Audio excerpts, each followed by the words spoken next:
Bureau joint director మరియు additional SP గారు అనేటువంటి శ్రీమతి కె శ్రీలక్ష్మి గారు, అసిస్టెంట్ కమిషనర్ కె శ్రీనివాసాచార్య గారి ఆదేశాల మేరకు మరి స్థానిక ఎన్నికల సందర్భంగా విజయవాడ కమిషనర్ గారు, సబ్ కమిషనర్ గారి ఆదేశాల మేరకు మేము ఒక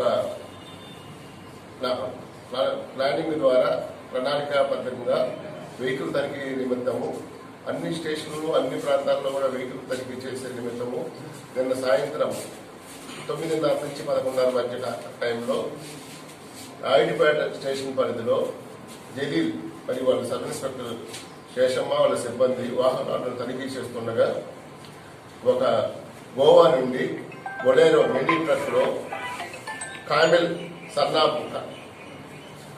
షేక్ కమాల్ అనే అతను 35 బాక్సులు గోవా మద్యాన్ని తీసుకొస్తున్నాడు.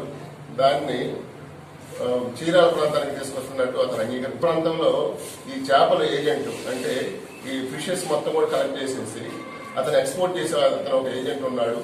అతను గూడూరు, ఒంగోలు, నెక్స్ట్ నెల్లూరు ప్రాంతాల్లో ఫిష్ ని కలెక్ట్ చేసుకొని అతను సప్లై చేస్తుంటాడు.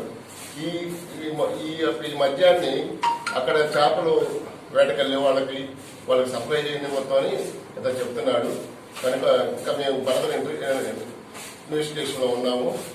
ఎక్కడ సప్లై అయింది అతను కూడా మేము అరెస్ట్ చేయడానికి ప్రణాళికాబద్ధంగా ముందరికెళ్తున్నాము. కనుక మీకు తెలియజేస్తున్నాం. మధ్య 35 కేసులు ఉంది. అంటే 1680 బాటిల్, ఒక్కొక్క బాక్స్ 48 బాటిల్స్ ఉంటాయి. 2.5 లక్షల వాల్యూ అవుతుంది.